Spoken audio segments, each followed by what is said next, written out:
Quien más, quien menos, tiene que decir unas palabras en público alguna vez.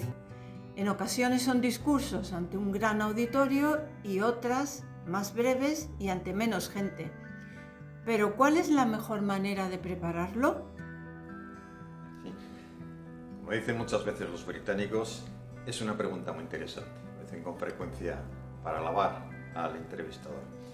Sí que es una pregunta muy interesante porque en la forma en la que tenemos de preparar y de luego ejecutar los discursos nos jugamos muchísimo. La forma que tenemos de hablar en público tiene que ser organizada. Entonces vamos a ver un método que a mí me funciona muy bien y que creo que puede ser una forma sencilla para cualquier persona de preparar y ejecutar de manera correcta un discurso cuando tenga que hablar en público, en definitiva. Eso me recuerda cuando yo era cadete hace 40 años, 41 exactamente, que ya desde los primeros discursos que escuchaba en la milicia, en cualquiera de los múltiples actos militares, casi siempre se seguía una misma secuencia.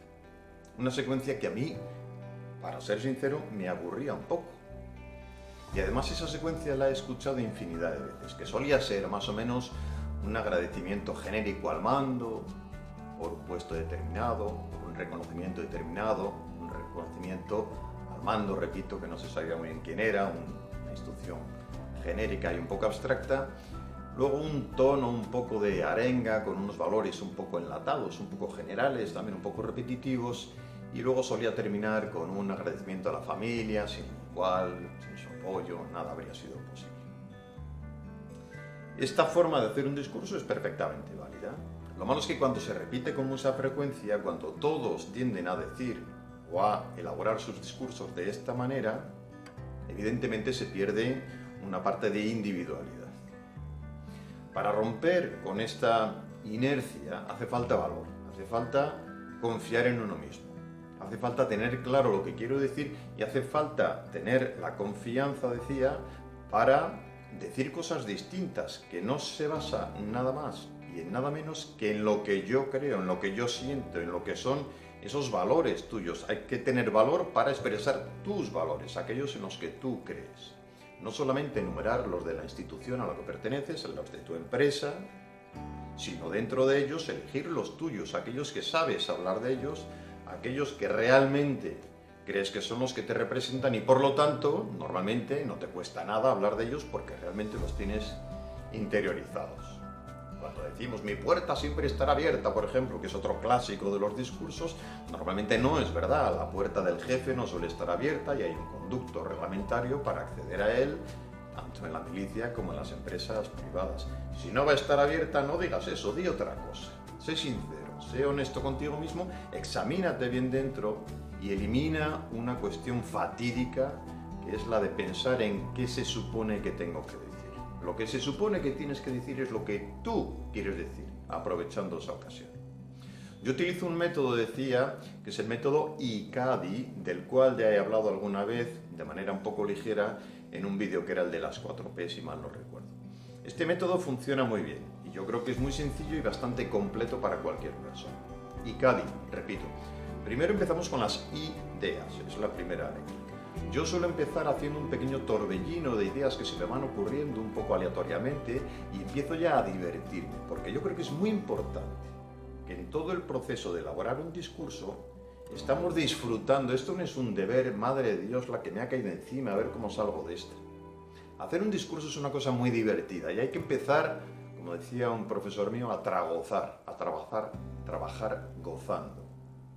Entonces, con esas ideas que las voy acumulando de una forma un poco desorganizada, un poco aleatoria, como me van surgiendo en cualquier momento, en los más inesperados, las grabo muchas veces con el teléfono si estoy en la calle y luego las voy ordenando poco a poco. Cuando voy teniendo esas ideas, voy cayendo en la reflexión de cuál es la principal y cuáles son las secundarias. A lo mejor un par de ellas secundarias, máximo 3, pero tiene que haber una idea principal, lo que yo fundamentalmente quiero transmitir a la audiencia. Y hay que pensar en ello. Muchas veces, repito, no sale al principio, sino que es una conclusión después de haber estado teniendo varias ideas, ordenándolas ligeramente y entonces me voy dando cuenta de que hay una que es la que realmente va a motivar, va a guiar mi discurso. Estamos con la I. La siguiente, la C, son las citas. ¿Quiero hacer alguna cita? una cita que sea congruente con lo que estoy diciendo, una cita que tenga algo de valor para el público, no una cita de alguien o de algo que apenas tenga que ver con lo que estoy diciendo o lo que la audiencia puede conocer. La siguiente es la A de las anécdotas. Las anécdotas que yo quiero decir, quiero expresar una experiencia personal, quiero añadir algo que me sucedió, que siempre le da un toque mucho más humano, mucho más cercano, mucho más personal. Dependiendo del tipo de discurso, hay veces que vienen a cuento y otras que quizá un poco menos, pero por lo menos la cajita tiene que estar ahí y ya veré si la relleno con alguna anécdota o no, dependiendo del contexto. Muchas veces tengo que hacer discursos que son en un grupo pequeño, en un grupo de mi empresa, que es una felicitación navideña, que es más relajada, no es una toma de mando ante 200 personas, y a lo mejor ahí me encajan mejor algunas anécdotas con un tono más distendido, con un poco más de humor, y viene muy bien. Pero lo importante es tener esa A escrita en mi método de ICADI, de manera que no se me olvide, que puedo rechazarla o no, puedo completarla o no, pero por lo menos la tengo escrita y no se me olvida. La siguiente letra es la D, los datos. Quiero añadir algún dato, algún porcentaje, algo que ilustre, algo que apoye lo que estoy diciendo. Se llama una pequeña reflexión, tiene un apoyo de manera que tenga un poco más de sustento y de veracidad. Y por último tengo la otra I, que es la interacción. Quiero preguntar algo al público, quiero hacerles partícipe, quiero hacerles una pregunta directa, aunque no espere quizás su respuesta. A lo mejor en otro tipo de foro sí que espero la respuesta, dependiendo evidentemente de si el discurso es más o menos formal o quizá no. Más distendido y le pregunto a alguien algo que sé que va a completar lo que yo estoy diciendo. Con todo esto hay una parte muy importante. Cuando ya tengo las ideas iniciales y vuelvo otra vez a la primera I, tengo que tener claro cómo voy a hacer el principio y el final. Es decir, yo dentro de la I, de ideas, hago un apartado especial para el principio y el final. ¿Cómo voy a empezar mi discurso? Hay un sesgo muy importante que se llama el sesgo de anclaje. Ese sesgo de anclaje es la primera impresión que yo doy a la gente del auditorio, a los que me están escuchando. Y es fundamental. El primer minuto. Yo en mis formaciones, cuando hablo con gente, cuando hago formación individualizada, a gente que tiene interés en mejorar su forma de hablar en público, les digo, acuérdate del primer minuto. El primer minuto, cuando la gente no te conoce sobre todo, en ese momento se van a hacer una imagen por tu propio aspecto, por tu propia sonrisa, por tu propia forma de empezar con seguridad, por tus titubeos, por la forma de moverte o no. Esa postura inicial, ese sesgo de anclaje, tiene muchísimo que ver también con aquello que vas a decir en primer lugar. Aquella forma que has elegido para empezar a hablar. Normalmente la más eficaz suele ser la del storytelling, que se llama la historia personal, contar una anécdota que es relajada, que me da mucha seguridad porque es mi anécdota no me voy a equivocar y produce un contacto muy directo y bastante intenso con la audiencia. Puede ser también hacerles una pregunta. ¿Saben ustedes que el 80% de la gente tiene miedo de hablar en público? He dicho ya alguna vez. O sea, forma directa de empezar establece una ligazón bastante fuerte con la audiencia. Mucho más que decir, bueno, soy el coronel Bustamante, durante 40 años he estado haciendo esto y luego estuve en la academia y luego pa. Hay que elegir esa forma, ese principio y ese final también. Ese final incluyendo un pequeñito repaso y una forma que puede ser increciendo para que pueda motivar a la gente a salir, como se dice ahora, empoderada después de mi discurso. Para incluir una cita, ya que estábamos hablando de ellos, me viene a la mente una de Cesare Pavese, un escritor italiano, que decía que no hay arte sin obsesión. A mí, cuando empiezo a hacer un discurso, cuando empiezo a prepararlo, hay una fase que me obsesiona incluso, pero en el sentido positivo. Yo creo que tiene que ser así. Hay una fase en la cual estás pensando en ello y le estás dando vueltas y te surge la idea en el momento en el que estás haciendo gimnasia o paseando o en una cena con amigos y la grabas porque estás pensando recurrentemente en ello, pero esto te divierte. A mí por lo menos, o yo creo que es lo que hay que lograr, que te divierte y que te motive ese camino desde que tienes el compromiso de hacer un discurso determinado hasta que lo finalizas. Eso no es un vía crucis, es lo contrario justamente. Todo este método delicado y lo que nos va a permitir, desde mi punto de vista, es la opción de no leer. Aquí hay una decisión fundamental cuando hay un discurso. ¿Leo o no leo? Yo nunca he leído en mi vida, nunca. Lo digo con cierto orgullo, quizá, pero me ha supuesto mucho más trabajo, me ha supuesto mucha más dedicación, pero me ha supuesto muchísima mayor satisfacción. Cuando no leemos, si nos arriesgamos a llevar únicamente unas pequeñas notas en las cuales he resumido todo aquello que quiero decir, cuando no leemos, decía, somos mucho más eficaces en el empleo de nuestra voz, mucho más eficaces en el empleo del tono directo, mucho más eficaces en el empleo de las pausas, de los silencios.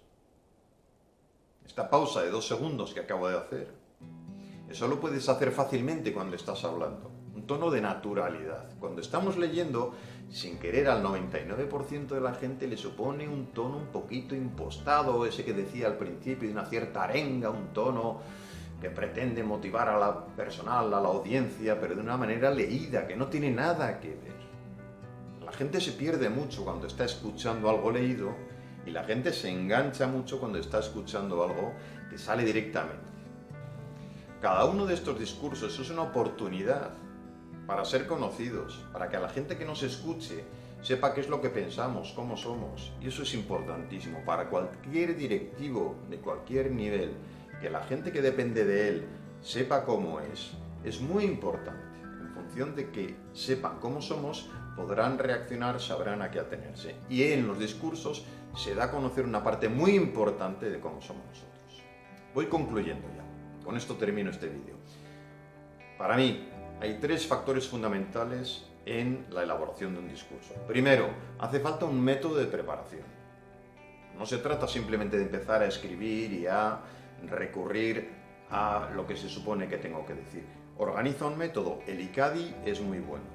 ¿Puede haber otros? Por supuesto que sí. Pero organiza un método para que no se te olvide ninguno de los aspectos importantes que componen un buen discurso. Segundo, confía en tus valores. Di aquello en lo que tú realmente crees. Es la única forma de transmitir sinceridad. Cuando tú estás hablando de esas cosas en las que tú, por tu experiencia, por tu conciencia, por tu formación, por tu educación, realmente crees en ellas, entonces se transmiten con muchísima facilidad y con muchísimo entusiasmo. Si no es así, si tiras de los valores que se supone que tienes que decir, te quedará hueco y la audiencia no participará de esa emoción. Es así. Y por último, si es posible, no leas tu discurso. Ten valor, transforma tus ideas, la I inicial del ICADI, en unas notas que sean útiles para ti, cada vez más pequeñas, cada vez más reducidas, pero en las cuales confíes y te den un poco de seguridad. Y intenta no leer. Intenta arriesgarte, juégatela un poco, es posible que el primer discurso te cueste un poco más, pero el tercero, el quinto, el décimo te saldrán mucho más de corrido y verás que el efecto cambia radicalmente. Así pues, no leas y confía en tus notas. Y creo que con todo esto que he dicho tenéis una herramienta bastante buena y una forma bastante práctica de aproximaros a un momento fundamental para todo directivo, junior o senior, como se dice ahora, que son los discursos, la forma de dirigiros a vuestra gente en un acto más o menos institucional o más interno de comunicación con vuestro equipo. Pero todas las ocasiones son fundamentales y nos jugamos mucho en cada una de ellas.